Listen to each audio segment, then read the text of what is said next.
नमस्ते प्यारे बच्चों, मैं श्रुति स्वागत करती हूँ आपका आज के इस वीडियो में, जिसमें हम पढ़ने जा रहे हैं कक्षा 6 अध्याय 4 आधारभूत ज्यामितीय अवधारणाएं। बच्चों 4 पार्ट्स में ये वीडियो है। पिछले वीडियो में हमने पढ़ा था बिंदु के बारे में, रेखा, रेखाखंड, प्रतिच्छेदित और समांतर रेखाएं और कोण के बारे में। इस वीडियो में हम सबसे पहले पढ़ने जा रहे हैं वक्र के बारे में। वक्र यानी कर्व्स। कर्व्स क्या हैं? बच्चों, कागज पर पेंसिल से या पेन से खींची गई टेढ़ी मेढ़ी रेखाएं, इन्हें हम कहते हैं कर्व या फिर वक्र। ये सभी मैं जो आपके सामने ड्रॉ कर रही हूं, ये सभी क्या हैं? वक्र। ये टेढ़ी मेढ़ी खींची हुई रेखाएं हैं, तो क्या हैं ये? वक्र। आप इन आकृतियों को देखें, ये खुली है, ये बंद है, ये आपस में एक दूसरे को काट रही है, तो इसका वर्गीकरण भी इसी तरह से है। ये खुला वक्र है और ये बंद वक्र है। खुला वक्र, बंद वक्र। अगर बंद वक्र क्या है? अगर प्रारंभिक बिंदु और अंत बिंदु एक हो जाए तो ये बन जाता है बंद वक्र। अब क्योंकि ये बंद वक्र है तो इसके अंदर वाला भाग इसका अभ्यंतर है और इसके बाहर वाला भाग क्या है? इसका बहिर्भाग है। इस वक्र को देखें अगर हम, तो इसमें प्रारंभिक बिंदु शुरू होकर आपस में एक दूसरे को काटता हुआ आगे बढ़ गया है। तो ये वक्र, जब वक्र एक दूसरे को काटे तो वो साधारण वक्र नहीं होता, सरल वक्र नहीं है। फिर से, अगर वक्र एक दूसरे को काटता है तो वह सरल वक्र नहीं है। मैं आपको इसमें परिभाषा बता रही हूं कि टेढ़ी मेढ़ी आकृतियां वक्र कहलाती हैं। आपके सामने कुछ उदाहरण दे रही हूं मैं। आकृति 1, आकृति 2 और आकृति 3। इन तीनों आकृतियों में उदाहरण है आपके पास कि ये सरल वक्र हैं, ये भी सरल वक्र है और ये भी सरल वक्र है, परंतु ये सरल वक्र नहीं है। क्यों? यदि वक्र स्वयं को काटे तो वह सरल वक्र नहीं होता। इसको मैं परिभाषित कर रही हूं। सरल वक्र, यदि वक्र स्वयं को ना काटे तभी सरल वक्र कहलाता है। आकृति 2 सरल वक्र नहीं है। ये वक्र है खुला वक्र, क्योंकि इसमें प्रारंभिक और अंत बिंदु एक नहीं है, अलग अलग हैं। इनमें से कोई एक प्रारंभिक होगा और कोई एक अंत होगा। और देखो आप, इसमें जगह भी है, खुला भी है, ये दिख भी रहा है। और ये वाला वक्र कैसा वक्र है? बंद वक्र। आप इसको स्क्रीनशॉट लेके उतार सकते हो कॉपी पे परिभाषा। अब क्योंकि बंद वक्र बंद है, तो उसका अंदर वाला भाग भी होगा, उसका बाहर वाला भाग भी होगा। देखो, मैंने ये एक रफ वक्र खींचा है।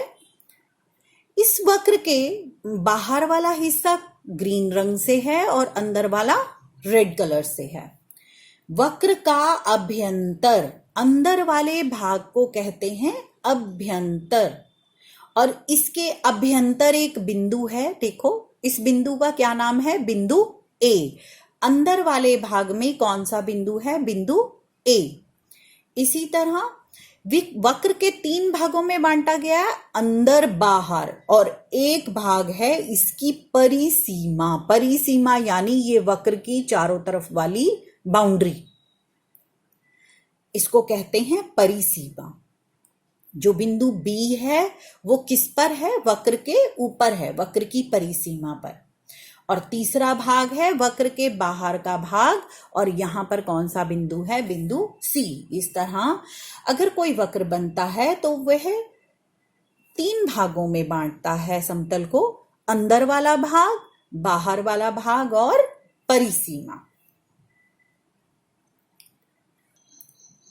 बच्चों, नेक्स्ट आकृति जिसके बारे में हम पढ़ने जा रहे हैं वह है बहुभुज, जिसको हम पॉलीगन्स भी कहते हैं। पॉलीगन क्या है कि केवल रेखाखंडों से बनी एक सरल बंद आकृति। अब वक्र में तो टेढ़ी मेढ़ी थी, लेकिन बहुभुज किससे बना है? केवल रेखाखंडों से बना सरल बंद आकृति क्या कहलाती है? बहुभुज कहलाती है। अच्छा बच्चों, एक बात बताओ, क्या एक रेखा से बंद आकृति बन सकती है? नहीं बन सकती। क्या दो रेखाओं से बंद आकृति बन सकती है? नहीं बन सकती। बंद आकृति के लिए कम से कम मुझे कितनी रेखाएं चाहिए? 3। यानी बहुभुज बनने के लिए कम से कम कितने रेखाखंड चाहिए? 3। और हमको ये आकृति का नाम तो पता है, ये आकृति है त्रिभुज। बहुभुज, बहु मने बहुत सारे, भुज मने भुजाएं, बहुत सारी भुजाएं। दो से अधिक भुजाओं से बनी बंद आकृति क्या कहलाती है? बहुभुज कहलाती है। अब बहुभुज जो रेखाएं, जिन रेखाओं से मिलकर बंद आकृति बनी है, जिन रेखाओं से मिलकर बंद आकृति बनी है, वे कहलाती हैं उस बहुभुज की भुजाएं। जैसे मैंने ये आपके सामने एक बहुभुज बनाया हुआ है। इस बहुभुज की कितनी रेखाएं हैं? AB, BC, CD, DE और EA। कितनी रेखाएं हैं? 1 2 3 4 5। तो ये क्या हुआ? 5 भुजाओं वाला बहुभुज। कितनी रेखाओं वाला बहुभुज है? 5 वाला बहुभुज। जैसे एक वक्र, बंद वक्र जो था वो तल को 3 भागों में बांट रहा था, ऐसे ही बहुभुज भी अगर ये बंद आकृति है तो ये तल को 3 भागों में बांट रही है, अंदर का भाग, बाहर का भाग और ये परिसीमा। बहुभुज को बनाने वाले रेखाखंड क्या कहलाते हैं? उसकी भुजाएं। इसकी भुजाएं मैंने अभी आपको बताई। जो ये बिंदु हैं ये कहलाते हैं शीर्ष, A, B, C, D और E। इस आकृति के अंदर 5 भुजाएं हैं और 5 शीर्ष हैं, जिनके नाम मैंने यहां पर लिखे भी हैं। आप इसका स्क्रीनशॉट ले सकते हो। बच्चों, उसी चित्र को मैंने यहां दोबारा बनाया है। मैं आपको क्योंकि बताना चाह रही हूं, ये जो भुजाएं हैं, जो भुजाएं आपस में एक बिंदु जिनका उभयनिष्ठ है, जैसे ये AB और BC, AB और BC में B बिंदु उभयनिष्ठ है। वैसे साधारण भाषा में हम बात करें तो हम कह सकते हैं आसन, आसन, आ मेरे पास आ और सन जुड़। मुझसे जो दो रेखाएं आपस में जुड़ी हुई हैं वे कहलाती हैं आसन भुजाएं।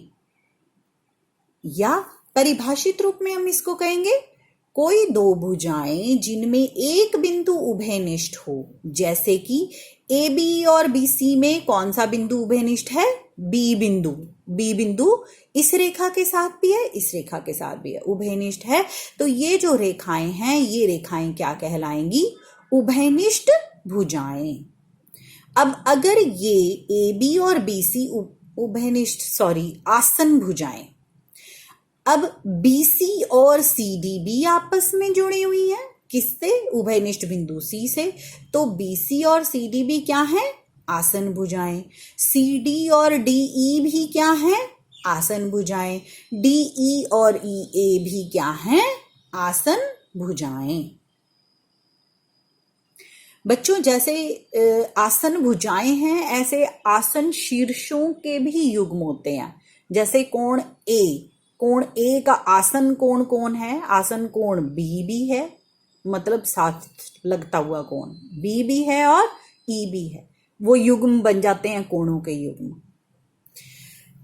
आसन, ये शीर्ष कौन से हैं? आसन शीर्ष कौन से हैं? ए के साथ बी है, बी के साथ सी है, सी के साथ डी भी है, डी के साथ ई भी है और ई के साथ ए भी है। यहाँ पर मैंने कुछ बहुभुजों के नाम लिखे हैं। अगर बहुभुज 3 भुजाओं वाला है तो उसका नाम होगा त्रिभुज। अगर बहुभुज 4 भुजाओं वाला है तो उसका नाम चतुर्भुज। 5 भुजाओं वाला है तो पंचभुज। इसी तरह 6, 7, 8, 6 भुजाओं वाला षटभुज, 7 वाला सप्तभुज, 8 वाला अष्टभुज हम नाम दे सकते हैं।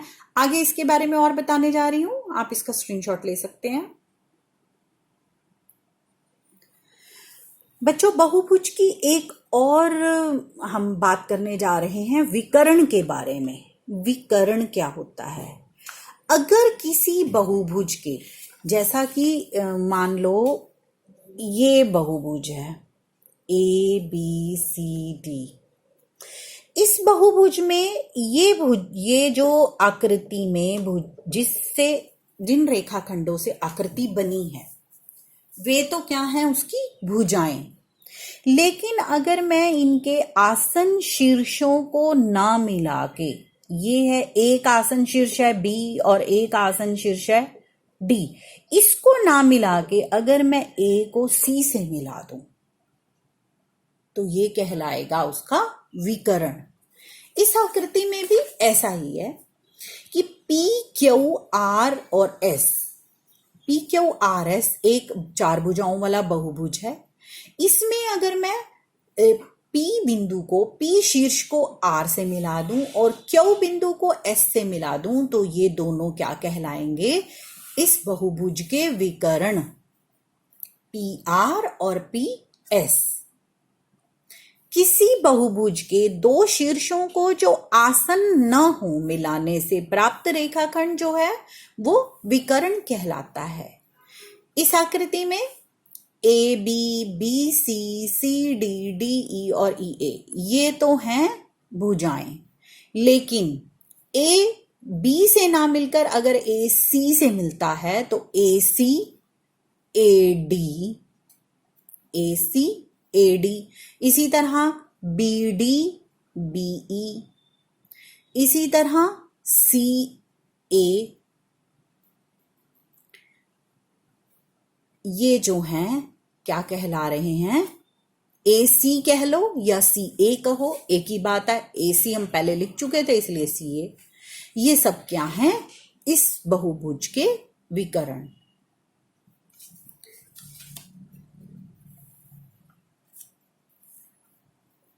आशा करती हूँ आपको समझ में आ गया होगा। बच्चों, अगर आपको वीडियो पसंद आया तो लाइक, शेयर और सब्सक्राइब जरूर कीजिए। मेरे अगले भाग में मैं कुछ और ज्यामितिक अवधारणाओं के बारे में बताने जा रही हूँ। धन्यवाद।